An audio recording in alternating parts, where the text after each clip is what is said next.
ตรงยังหลาน ก็คือบ่เห็น ไผเอายังไปถิ่มอยู่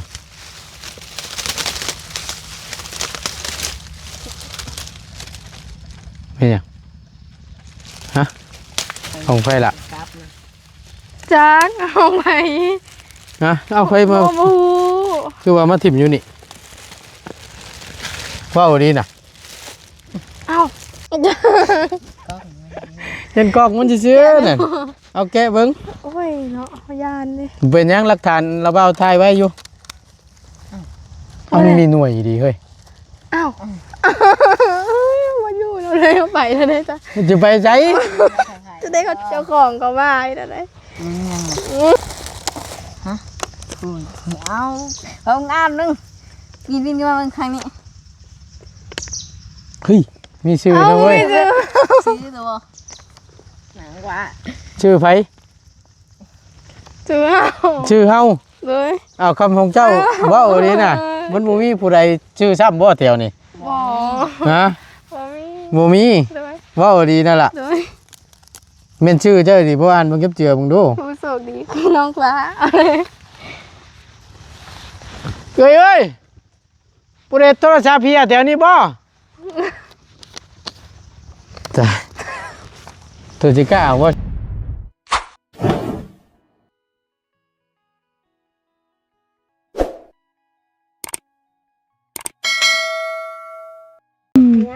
ยู่แล้วก็มีแบบ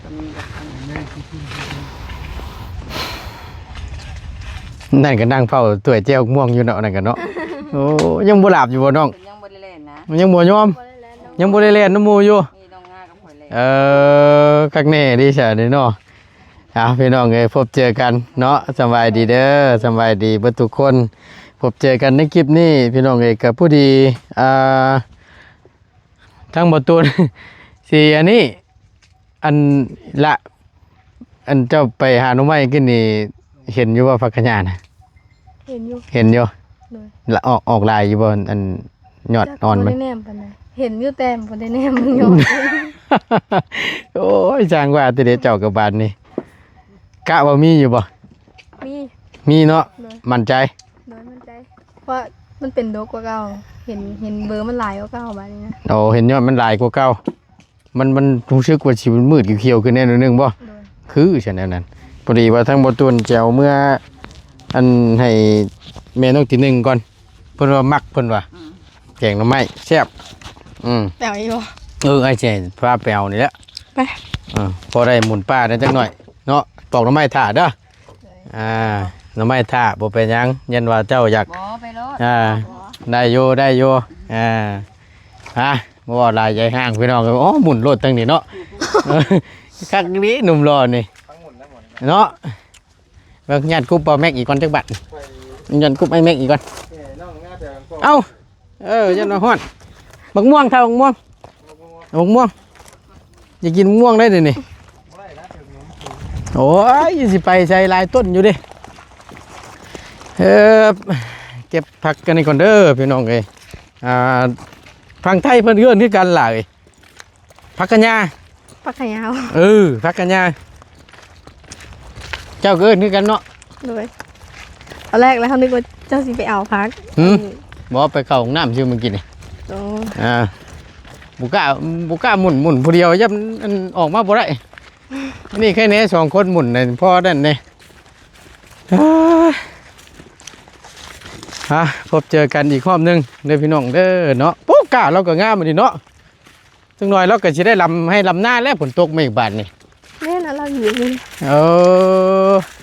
เอามองชุกบ่โอ้มีลายอยู่บ่สิขอชื่อนี่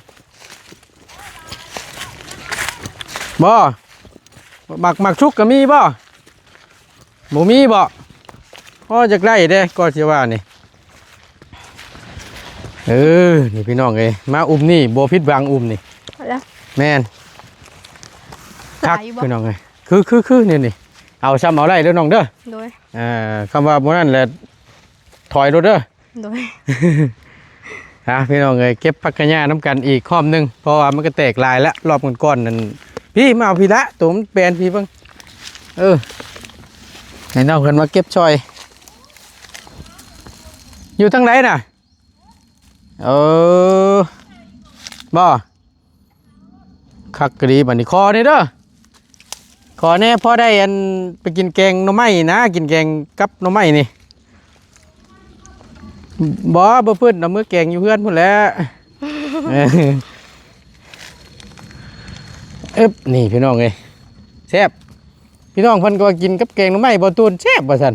มักคือกันหลายๆ โดย เพิ่นก็มักกินคือกัน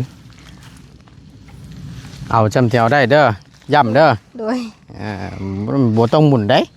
โดย นี่ตึ๊บมีไผมาหาแต่ละมื้อนั่นล่ะ กับส่วนหลายนะไอ้นิวมาหา เอา กับแต่เก่าเบาไล่เดี๋ยวนี้เบาไล่จักเราไปใส่ เอาบ่ได้ขึ้นเจ็บโปนนั่น เมื่อวานนี่นะไอ้นิวกับเบาเตียง เอาทั้งบ่เตียงก็มาหาบ่ โดย โอ้โหยอดนี่คักกะลีนี่ น้ำมาพี่ มึงนี่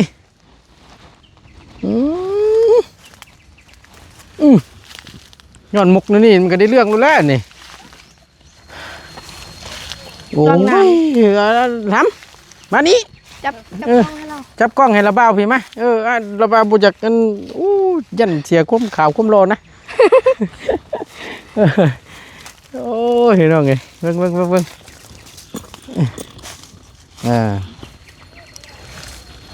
ฮะบุตรีแล้วมีเอ่ยผู้เดียวเราก็ได้แม่จะโทรมาหาอยู่บ่ล่ะโทรอยู่บ่ติดต่อมาทางใดน่ะ เฟซเด้ ทางเฟซบ่ โดย เฟซของไผ เฟซเราเอง ของเจ้าเองบ่จะมีโทรศัพท์บ่ครับโอเค โทรศัพท์เก่าแม่ โทรศัพท์เก่า เลย ทั้งเจ้าได้สั่นล่ะ เอาบ่มี เฮาบ่มี เลย ใช่พี่น้องเอ้ยนี่แหละเจ้าอยู่พุ่นก็ได้เด้อเดี๋ยวระบ้าวสิข้ามไปพุ่นหาทำเพิ่นพี่น้องเอ้ยจับกล้องให้พี่ก็มีอีนี่คักเลยนี่ลายลีนี่โอ้โตเสิได้บาดนี่นี่พี่น้องพักน้ำนี่พักขะญาอยู่ฝั่งไทยเพิ่นเอิ้นพักขะญาคือกันแถวภาคอีสานเลยว่าซั่นก็ใส่โอ้ยเบิ่งเอาพี่ก่อนเดี๋ยวจังค่อยไปพูดแต่ว่าน้ำมันนี่สุดยอดน้ำมันนี่ถ้าเจ้ากับบ่ได้พากันอันนั้นบ่บ่ได้พากันไปเยี่ยมมันก็พอจะบ่ก็โอ้ตายคักบาดนี่ฟังเด้อ โอ้ยน้ำเลยล่ะโพดโพบ่แล้วก็บ่ตูนก็ยังบ่ได้เข้าไปเห็นได้พี่น้องไอ้เฮือนชานลั่นแป้นก็มีทั้งเบาเตียงบ่เข้าไปเมื่อวานนี่เพราะว่าจะเป็นอะไรแน่นะพี่น้องนะ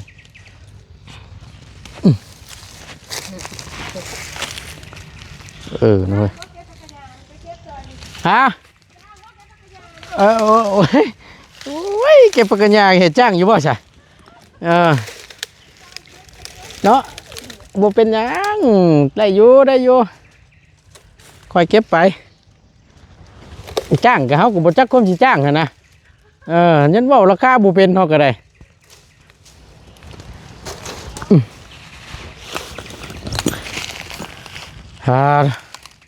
เจ็บแล้วบัดนี้ใช้เฮ้ยคือเงียบจังน่ะเว้นล่มสนามแล้วบ่จักยังอยู่บ่โดยใครอยู่ซะอยู่พุ่นก็ได้เด้อเจ้าเด้อโดยอึ๊บพุ่นละเบิ่งเอ้ยจะเก็บผักกะหญ้าพุ่นละเบิ่งได้ล่มลงหันน่ะบ่แห้งเลยนะปักบ่ได้ตื่นเอา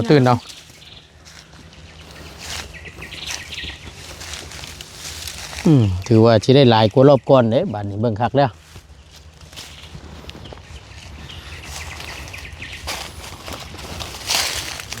ก็มันบ่มีเป็นได้เบิ่ง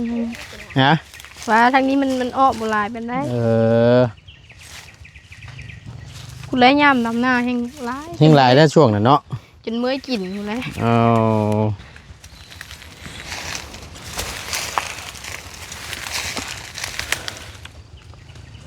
อึ๊บนี่แหละพี่น้องเอ้ยหลายผู้หลายคน FC เพิ่นก็โอ้ยอันให้ความสนใจหลายเพิ่นนี่ก็หลายพี่น้องก็ช่องพี่น้องเพิ่นน้องง่าน้องฟ้าก็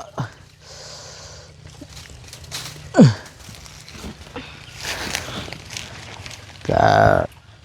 วิงบอนพี่น้องเลยก็ว่าพ่อใหญ่ใจดีเห็นใจในเด้อว่าซั่นขอให้อีหล่ามีโชคดีโชคใหญ่ล้นทับแนวว่าซั่นความฝันของเพิ่นก็แม่นนี่แหละพี่น้องก็อยากได้เฮือนได้ชานเป็นของเจ้าของว่าซั่นถึงหลังบ่ใหญ่ก็เอานะว่าซั่นพอได้พักได้เช้าถ้าสมมุติว่าเพิ่นมีผู้ใหญ่เพิ่นปลูกเขื่อนแห่นี่มีอยู่บ่เลิน เดินก็เดินอยู่เฮือนนั่นแหละ เฮือนไปล่ะ เฮือนโล่มมาเลย เฮือนโลม โดย กว้างอยู่บ่ บ่กว้างปานใด พอลมอยู่บ่เฮือน โดย พอได้อยู่เนาะ โดย อืม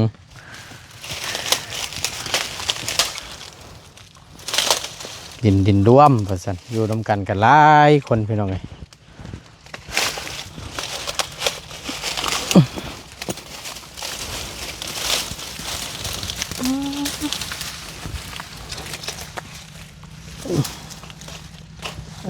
ผูเราได้บ่หลายเอาจังกันได้ตรงนี้ เอาแล้วนั่นก็เอาแล้ว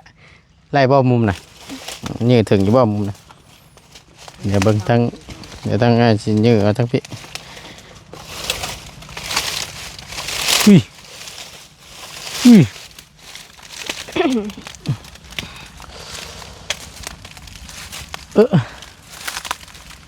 เนี่ยมันหนักเลยนะพี่น้องเพื่อจะได้กินของแซ่บนี่ง่ายไม่ใช่ว่าของง่าย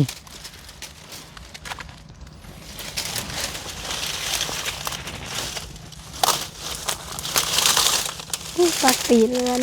เรียบร้อยบ้านนี่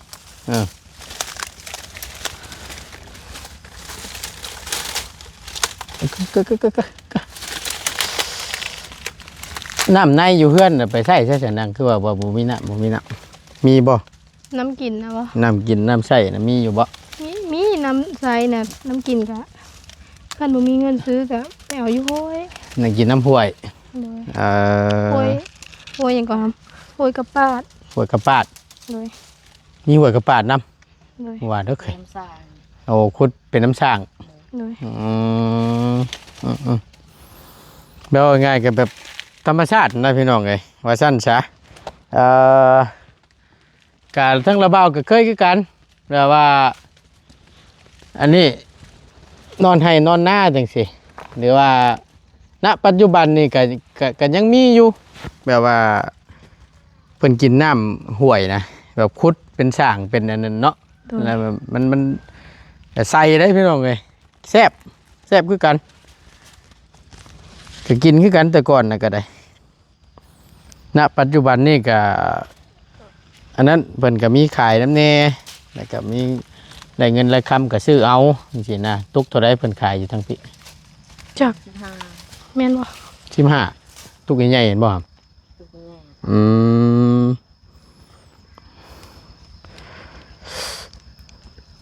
่ โอ้ย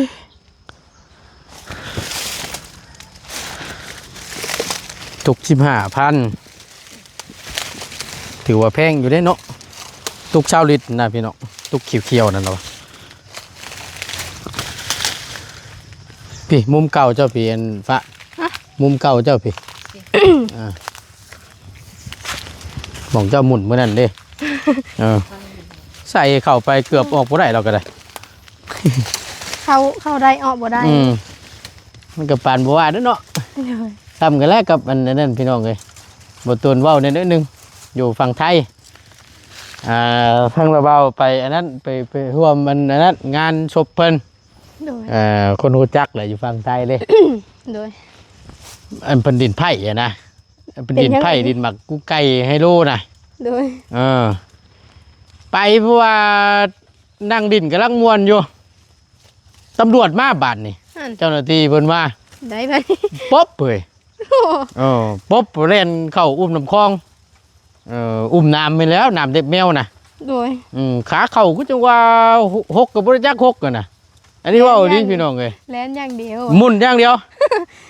ปุ้นบาดเพิ่นนั่นดีได้หาทางออกบานนี่มองนี่ก็หกมองนั่นก็หก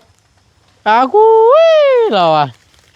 เพื่อชิออกมาได้แต่ปานเด็บแมวเราอ่ะแต่อยังกลัว เข้าพี่ก็ได้ เด้มองเจ้าเข่ามันน่ะอึ๊บ พี่ เรามาเราสุพักนั่นหัวขวัญเรา ออกบ่ได้เด้คอยหย่องออกมาวะ เกือบเก็บแล้วเนาะดินไทย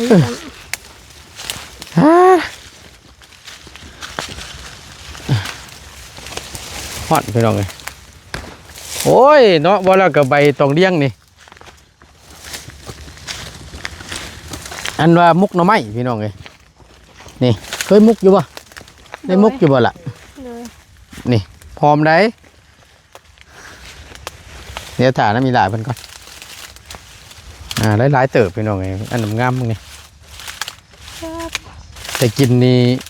ให้ระมัดระวังแน่เด้อพี่น้องโมเมนต์ กิ เนี่ย นบนระว่างกับปักป้าเลย กินบระวังเนี่ยมันสิปัก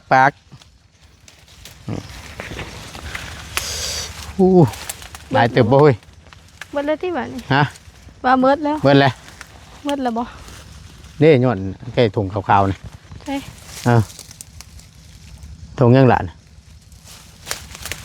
ก็คือบ่เห็น ไผเอายังไปถิ่มอยู่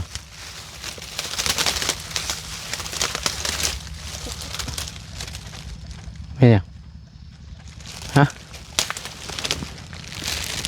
ถุงยังน่ะ อ้าว เฮ้ยโทรศัพท์ไปบัดนี้ อ้าวเฮ้ยอะไร ของไผล่ะ จานเอาไป นะเอาไผมา โอ้โห คือว่ามาถิ่มอยู่นี่ว่าเอาดีน่ะ อ้าวไม่เอา เอามาเอานี่มาเห็นระเบ้าก่อนเบิ่งไปออกนอกก่อนไปแม่นยังบานนี่เบิ่งหั่น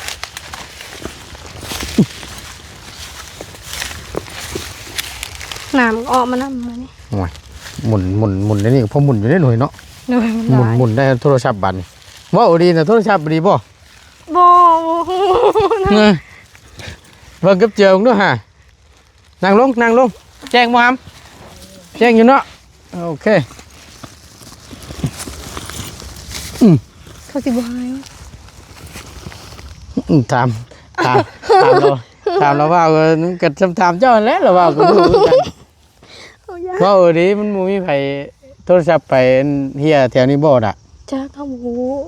ว่าจะเจือหนัง เขาบ่ฮู้อะลิเอานึกว่าถุงขนม นึกว่าตรงขนม เอ้ย เห็นแต่ละอิดก็คิดว่าถุง เขาคิดว่าถุงขนมแล้ว จ่ายคักบาทนี่พี่น้องเอ้ยเบิ่งเก็บเจือมึงดูมันเนาะมันสิเป็นหยังแก้รวด จับเจือดำเด้อกล้องเด้อ แล้วเขาแกะแล้วให้หลักโทรศัพท์มือสุดท้ายนะคะ ชื่อว่ากล้องมันจะซื้อประจักษ์เห็นกล้องมันจะซื้อนั่นเอาแกะเบิ่ง โอ้ยเนาะพยานเลย เป็นหยังหลักฐานเราเอาถ่ายไว้อยู่ แกะทั้งได้วันนี้เขาแกะบ่เป็นเขาแกะบ่เป็นวันนี้แกะทั้งนี้วะถือบ่เนาะ จักแล้วเบิ่งว่าเฮากับผู้กันเนาะ อยู่ บ่จักเด้บ่ตูนก็ได้ เจ้าของเขามาเขาสิไปก็นู่นแล้วเขากัน บ่เป็นหยังเข้าไก่เพิ่นกับเจ้าของมันมาเนาะบ่ยากดอก แกะบ่ถือมันบ่ แม่นบ่ได้บาทนี่ แกะทั้งไหนกันนี่ แกะบ่เป็นเอ้า นั่งก่อนพี่น้อง ถึงอันนี้ออกเลยบ่ได้ปี จักบ่อยากเป็นโทษพ่อจริงมันมีหน่วยดีเฮ้ย อ้าวมาอยู่เราเลยเอาไปแล้วได้จ้ะ มันจะไปไส จะได้เขาเจ้าของเขามาให้ได้ มีหยังอ่ะโทรศัพท์ มันของแท้ดีบ่เฮ้ย จัก เว้นก็ใช้อันของเด่นอีกหน่อยจัก จักเอากับบ่รู้กัน เอานั่งลงก่อนนั่งลงก่อนเว้าดีน่ะ โดย แล้วบาดนี่พี่น้องเอ้ย อ้าว อันเจ้าของกกม่วงแล้วนั่นบ่จัก จัก ได้หยอกน้องชื่อบ่จัก เราอ้ยตายแล้ว เบิ่งดู โอ้ อะ ไม่ละ มีชื่อนั่นบ่จักเบิ่งดูมั่นใจบ่ครับ มึงยังไงฮะคุณเอางามนึงกินมาเป็นครั้งนี้ เฮ้ยมีชื่อนะเว้ย ซื้อตัวหนังกว่า ชื่อไผ จื้อเอา ชื่อเฮา เลย อ้าวคำของเจ้าเว้าดีน่ะมันบ่มีผู้ใดชื่อซ้ำบ่แถวนี่ บ่ ฮะ บ่มี บ่มี เลย เว้าดีนั่นล่ะ เลย แม่นชื่อเจ้าดิบ่อ่านเบิ่งเก็บเจือเบิ่งดู ผู้โชคดีน้องฟ้าเอาเลย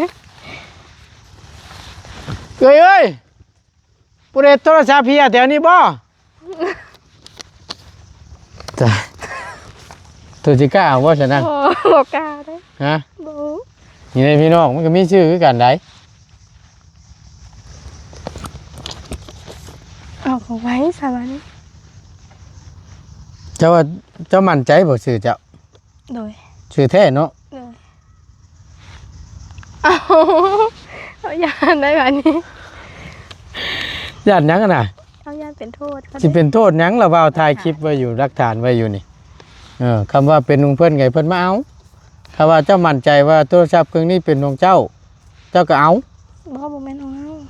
ฮะ บ่แม่นของเรา ยำสะไพรนะ นี่น่ะชื่อเนาะ ฟ้ารู้สึกดี คือน้องฟ้าฮะ มันติดมากับกล้องโทรศัพท์จังสิ เอาที่รู้เลยวันนี้ เอาเบิ่งกับเจือเบิ่งดูฮะ แกเอามาเบิ้งโทรศัพท์ เจ้าว่ามีแต่ชื่อจักมันเหมือนของแท้จักเนาะ อ๋อไอโฟนมัน เอาของไว้นะ เปิดเบิ้ง บ่กล้าเด้ เออตายคักบาทนี่พี่น้องเอ้ย เล่นเลย ฮะ เปิดเล่นเล่น จับเบิ่งจับเจือเบิ่งดูปอ ดิ เด้ คิดบ่ ฮะ ไอโฟนมันนะ บ่แม่น บ่แม่น iPhone นี่ค่ะรุ่นยัง หึ รุ่นยังมันอยู่ทางนี้ที่ไอโฟนมีกล้องนะ iPhone ค่ายเนาะค่าย iPhone 17เนาะรูปทรงลักษณะงามอยู่บ่ งาม คักอยู่เนาะ เลย บ่ บ่เคยเห็นจังเทื่อเนาะ เคยเห็นจักเทื่อ นึกว่า iPhone 17เนาะเบิ่งกล้องข้างหลังเนาะเห็นแบบนี้นะ ใหม่ล่าสุดเด้อนี่เบิ่งนี่ยี่ห้อนี่นะบ้าวก็เคยเห็นอยู่อันนี้อันเพิ่นน่ะ มันมีลำโพง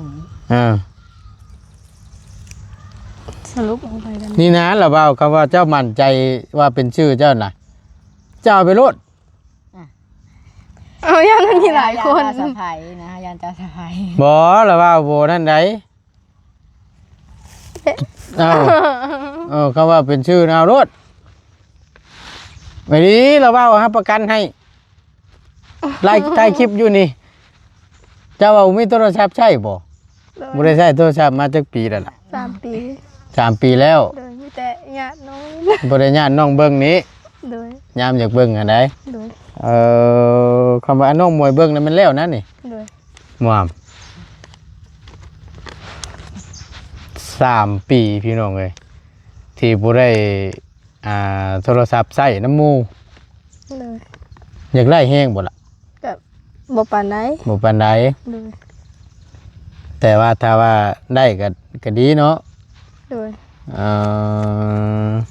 ปกติแหละพี่น้องน้องณปัจจุบันนี้เนาะอันคือยุคนี้นะสมัยนี้นี่มันก็ยุคที่ว่าทันสมัยเทคโนโลยีว่าซั่นซะเนาะยุค 5G เลยบ่มีโทรศัพท์ใช้ก็มันก็ปานบ่ว่าแล้วบ่อยากได้แฮงก็ดีน่ะ ถามอีกครั้งหนึง ก็ อยากได้เนาะ โดย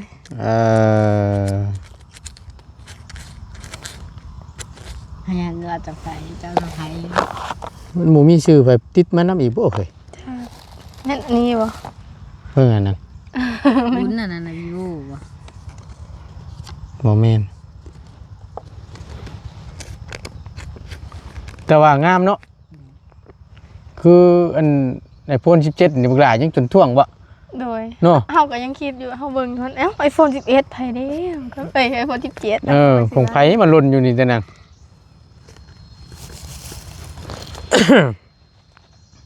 เอาเราเบ้าถ่ายคลิปหลักฐานไว้อยู่ อะดี โอ้ยตายแล้วบัด ตายแล้ววันนี้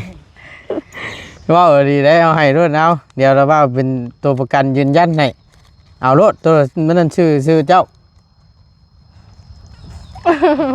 ยังบ่หวั่นใจอีกเลย เป็นน้ำหมดเอิ้นจะตายแล้ว บ่ตายเอามาเดี๋ยวทั้งอันนี้พี่น้องเอ้ยเดี๋ยวบ่ตูนสิเฉลยก็แล้วกันโทรศัพท์เครื่องนี้ก็เป็นของเจ้าหั่นแหละแต่ เจ้าจะไป ตั้งเราเอาชื่อมาให้ ขอบใจเด้อ โดยบ่เป็นหยังกะอันนี้พี่น้องเอ้ยกับพังเด้อกับบ่แม่นเงินละเบาเป็นเงินทางอ้ายใหญ่เจดีย์เพิ่นอ้ายสมศักดิ์อยู่ทางฝั่งไทย โดย ที่เพิ่นได้เห็นคลิปทางละเบาเขามาหาเจ้ามื้อนั้นแหละ โดย เจ้าว่าบ่มีโทรศัพท์ใช้ซั่นบ่ โดย 3 ปีน้องเพิ่นว่าบ่ได้ใช้โทรศัพท์บ่ได้ดินน้ำหมู่บ่มีโทรศัพท์เป็นของเจ้าของทางอ้ายเราเห็นน่ะเราเลยดูตนกระบาบทั้งน้องนี้ก็ได้ฝากเงินมาให้ทางอ้ายก็ตั้งแต่โดนเติบไปแต่อ้ายขึ้นเจ็บปูนเที่ยมาหาเจ้าตอนแรกที่จะตื่นว่าขึ้นเจ็บปูนเก็บงานอยู่พุ่น2-3 มื้อพี่น้องเอ้ยนายก็ได้บอกครอบอ้ายเราอยู่ว่าเดี๋ยวลงไปก่อนเด้อเก็บงานแล้วก่อนว่าสิซื้อให้ว่าเอาพี่น้องเอ้ยโชมหน้าผู้คนโชคดีเด้อพี่น้องเด้อโทรศัพท์เครื่องนี้เนาะบ่ตูนชื่ออยู่ในราคา2 ล้านกับตีไป2 ล้าน5 แสนซะเพราะว่าทอน1,000 เดียวโทรศัพท์เครื่องนี่ แพงนะ แพงบ่ รุ่นยัง รุ่นนี่บ่ เลย มันมีชื่อมันอยู่ประตูนเสียน้องเพิ่นอ่านพี่น้องเอ้ย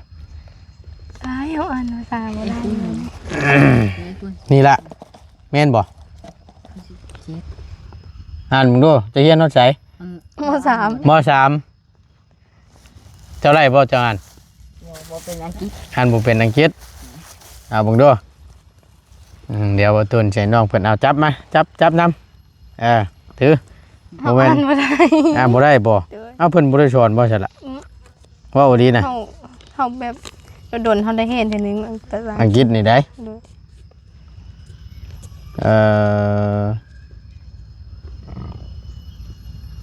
เอาก็ถือว่าได้ฮอดจอดถึงแล้วพี่น้องเอ้ยคือทางน้องฟ้าเด้อผู้โชคดีหลายผู้หลายคน FC เพิ่นก็รุ่นตั้งแต่บ่ตูนถ่ายคลิปลงตั้งแต่บ่ตูนไปซื้อโทรศัพท์พุ่นล่ะตั้งแต่อ้ายซื้อโทรศัพท์นายก็ได้ถ่ายคลิปได้ก็เลยให้รุ่นน้ำกันพี่น้องเอ้ยแล้วก็พอดีเพิ่นพ่อแม่พี่น้อง FC เพิ่นก็ภาวนาให้เป็นของเจ้าเพราะว่าดูตนทั้งเจ้าก็ยังบ่มีโทรศัพท์ว่าซั่น โดย นั่นน่ะ หมายแล้ว ดีใจบ่ โดยดีใจแฮงอะ โอ้ยที่นอนรับอยู่บ่ได้บาทนี่พี่น้องเอ้ย บ่มารับเลย แต่ก็ของแถมก็มีพี่น้องเอ้ยเนาะก็พุ่นละอยู่ในรถระบ้าพุ่นมีตู้ลำโพงน้ำแน่ตู้ลำโพงหน่วยหนึง ใหญ่บ่ สายมูท็อกก็ขนาดเพิ่นก็สิประมาณนี้จะพอได้พังเผาตะกร้าหั่นนะอ้อยอยู่หั่นแหล้วนี่ของแท้ของแถมเพิ่นพี่น้องเอ้ยเนาะเอาเดี๋ยวทางบ่ตุโอ้โทรศัพท์เครื่องนั้นพัดอยู่พุ่นบ้านนี่เฮ็ดได้ มือ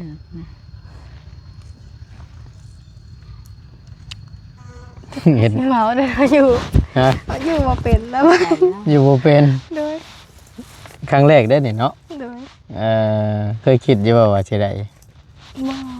บ่คิดเลยเนาะ โดย ทำตัวบ่ถูกแล้ววันนี้พี่น้องเอ้ยจักสิว่าได้ตื่นตันไปเบิดเลย นี่ก็เข้ากวดบังดูนี่ เช็คมึงดูเช็คมึงดู แล้วระบบปิด จากเช็คมึงดูแต่ว่านี่นั่นทั้งระบ่าวบ่ได้เฮ็ดหยังให้เด้อมีแต่ว่าโหลดเพิ่นมีแต่โปรแกรมมีหยังของเพิ่นลงให้เบิดแล้ว ซิมไทย ซิมน่ะมีแต่ว่ายังบ่มีเงินในซิม โดย รักครั้ง หลักเก้า โดย โอเคแล้วว่าอยู่ในบ้านหลักเก้าเนาะ โดยแห้งอยู่ แม่งเนาะ จิตสิบ่ให้ ทั้งระบ่าวเอาบัตรประจำตัวของระบ่าวลงให้ทะเบียนนะ โดย ใจเลย เนาะบ่เป็นหยังล่ะบ่เป็นหยังตัวอย่าเพชรสุทีบได้เด้อ โดย โมเมนต์ยังพี่น้องเลยมันถ้าสมมติว่าเนาะว่าถึงถ้าว่ามันว่าด้วยความให้ไว้ซั่นจ้ะเพราะว่ามันเอาเด็กบัตรประจำตัวอหย่างของบ่ตูนเด้อังเถื่อไปยังเพิ่งเช็คตามพี่และบ้านละเบ้าพี่ได้สิช่วยเด้อแต่เห็นตามเบอร์นี่มาแต่ใช้ไปเป็นคนชื่อรถเช็คบึงดู ต้นปลายทาง บ่แห้งแหละเนาะแต่ก็บ่เพิ่นมันพี่น้องเอ้ยก็คือทางระบาวสิบอกเด้อ โดย ใช้ให้มันเป็นประโยชน์เด้อล่ะเด้อ โดย เรามักเล่น TikTok อันนี้น่ะบ่แม่นเว้าพี่น้องเอ้ยโทรศัพท์นี่เปรียบเสมือนลาบสองคมเป็นหยังจึงว่าเปรียบเสมือนลาบสองคมว่าติถ้าใช้ในทิศทางที่มันดีมันก็ดีเด้ โดย ถ้าใช้ในทิศทางที่มันบ่ดี มันก็มีผลให้ต่อเฮา โดย นำภัยมาสู่เฮาโทรศัพท์นี่เพราะฉะนั้นแล้วแหละให้ใช้ให้เป็นประโยชน์ให้ระมัดระวังอันผลให้ได้เลยบ่ติสิฮู้ดีพี่น้องเอ้ยเป็นหยังถึงว่าเปรียบเสมือนลาบสองคมถ้าว่าเฮ็ดแนวบ่ดีเฮ็ดนู่นนี่บ่ดีโพดนี่หยังเกี่ยวต่างๆนานาสำบายตามหาโตแนวนั้นพี่น้องเอ้ยเปรียบเสมือนนั่นให้ยกตัวอย่างง่าย โดย ๆนะคำเฮ็ดนี่มันดีใช่มีแนวทางที่มันดีก็บ่เป็นหยังนี่คือของระบาวใช่มันดีมันก็ดี จังฉันนะพี่น้องเอาให้ดินเบิ่งก่อนจังหน่อยเอาเคลียร์เบิ่งยิงชันอยู่ โดย โอ้ยพี่น้องเฮ็ดได้บ้านแจ้งอยู่บ่ล่ะ แจงมาก่อน เอาให้เคลียร์ให้ปัดเบิ่งก่อนมันลื่นอยู่บ่หรือว่าจังใดเดินอยู่เนาะ โดย คักเนาะ โดย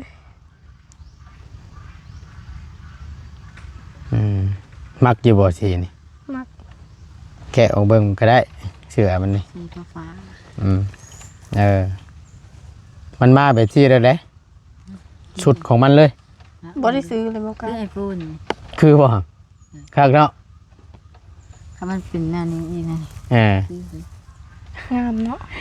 เห็นบ่แล้วกล้องระบาวบ่ตามบ่เบิ่งระบาวเบิ่งให้ระบาวนี่เด้อพอดีให้ทั้งน้องเงินแม่นเพิ่นจับกล้องให้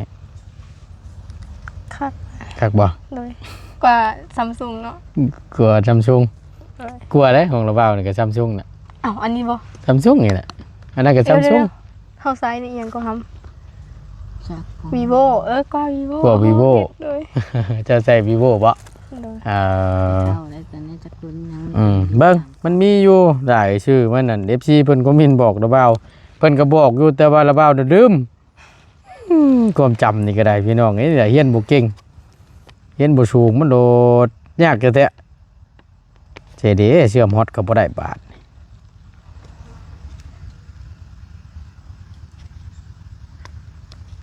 เบิ่งระบาวปล่อยฮอตก่อนจังหน่อยมาสิเอาปล่อยฮอตในเครื่องนี้แหละพี่น้องแป๊บหนึ่งเนาะโอเคเนาะโอเคพี่น้องเอาเดี๋ยวประตูนเบิ่งในคอมเมนต์นี่ก็ได้มีโยพี่น้องเพิ่นคอมเมนต์บอกโย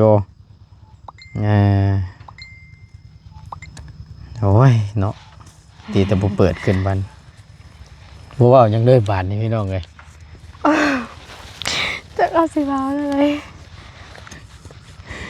กำไว้จะก็อยู่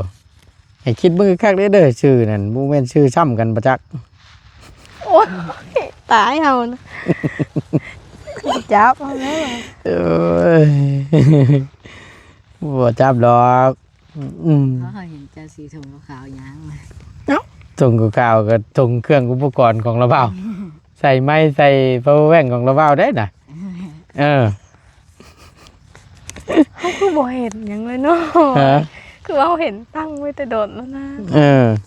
เนาะไปมาตอนนั้นเนาะ โดยมันก็แม่นอยู่ จะบอกอีโตเอาบ่ จะให้เขาเห็นเจ้ายางมาทางนี้ แต่ว่าเอามากรองน้ำมึงยี่นี่ ตัวซื้อแล้ว เชื่อดอก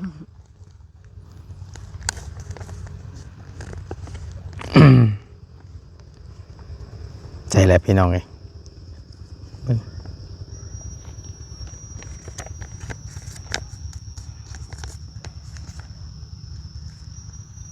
จังหวะเนาะมนุษย์ยากแต่ได้พี่น้องไง คนกดไลค์บ่ ว่าคนเบิ่งหลายบ่ โดยนี่แหละมันจังสิได้สะดวกสบายในการที่จะติดต่อหาทางแม่เด้อ โดย นี่เราว่าเพชรมุงเพชรโอเคพี่น้องเอ้ยคัดเนี่ยนิดนึงเมื่อกี้นี่มาแต่ว่าอุณหภูมิขึ้นสูงเกิน มันนอนเนี่ย ฮ้อนเรียบร้อยหลายจนได้พักเครื่องโทรศัพท์เนี่ยพี่น้องเอ้ยเย็นในไข่ในน้อยนึงเนาะเอาก็มีแต่ว่าอันนี้เด้อ โดย ก็ว่าสแกนใบหน้าก็ได้ปลดล็อกลายนิ้วมือก็ได้เด้อแต่สมมุติอันนี้ในการล็อกหน้าจอพี่น้องเอ้ยสมมุติล็อกนั่นนี่คือ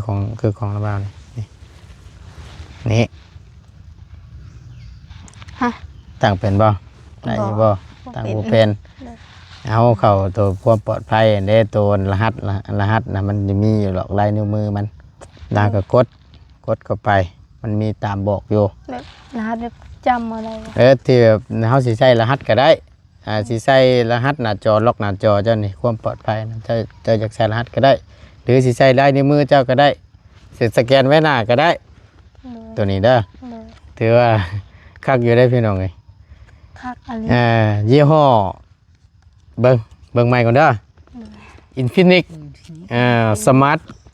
ซาว ได้นี่ แม่นนี่ชื่อมันมีแต่ว่าอ่านหมวกชื่อไอ้นี่ต้องขอบคุณ FC หลายๆเนาะที่เพิ่น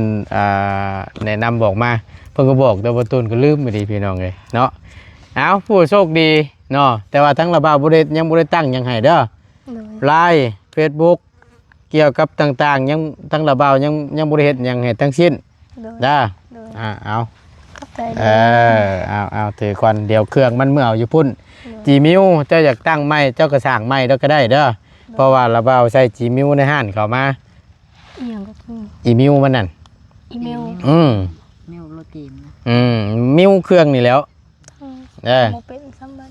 สีโบดอก เลย มีแต่ว่าคำว่าเจ้าบ่มักใช้เพราะว่ามันเพิ่นสมัครให้มันหลายมันใช้หลายเพราะว่าอยู่ในห้านเขานะ เลย คำว่าย่านว่านั่นก็จะตั้งเอาไม้ก็ได้สมัครอีเมลใหม่ เลย แล้วก็ใช้เลยบาทนี่รหัสในเฮ็ดมัน เลย เพื่อความปลอดภัยนะพี่น้องเพราะว่าทางประตูเนี่ยเพิ่นใช้ตั้งอยู่ในห้านแต่ก็มีระเบ้าถือมาอยู่นี่ว่านี่เด้อสายสายสากมันอยู่นี่เด้อ อ้าวอยู่นี่บ่ นี่สายสากโทรศัพท์นี่ เลย บ่ฮู้สายสากแบตบัดนี้เจ้าก็ได้ปกติแล้วแหละ3 ปีแล้วพี่น้องเอ้ยอันนี้กันจิ้มซิมเด้อ เอามีอีกบ่ นี่อันจิ้มซิม เล นี่ ย มันมีอยู่หมองนั่นเพิ่นนะแกะซิมหมองใส่ซิมเอานี่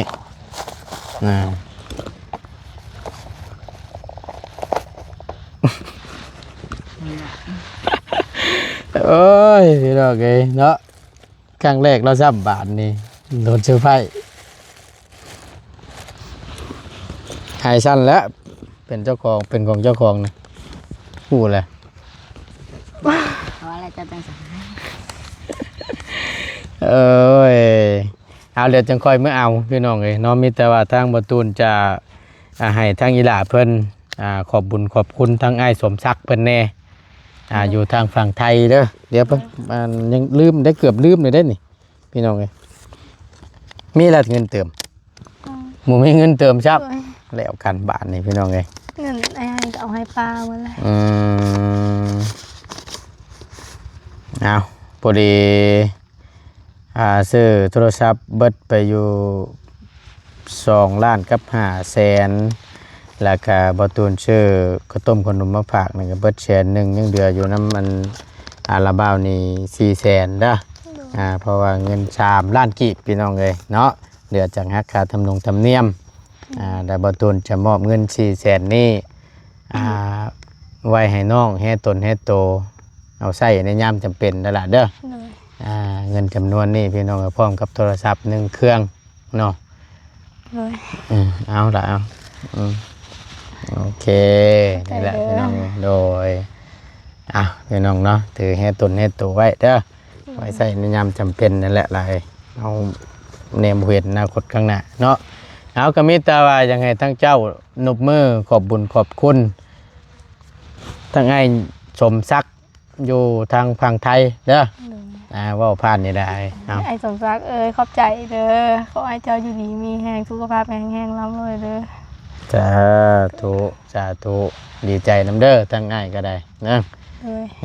โทรศัพท์เครื่องนี้ก็ได้แล้วพี่น้องเลยเนาะก็คือว่าอันเนี้ยย้ำอีกเทื่อนึงใช้ให้เป็นประโยชน์เด้อนี่เฮ็ดให้ใหญ่ไพ่มักเข้าตัวเขาได้เตือนแล้วพี่น้องเลยเนาะคือว่าโลกโซเชียลคู่มือนี่มันแห้งโน้บุเป็นยังละบุเป็นยังเนาะ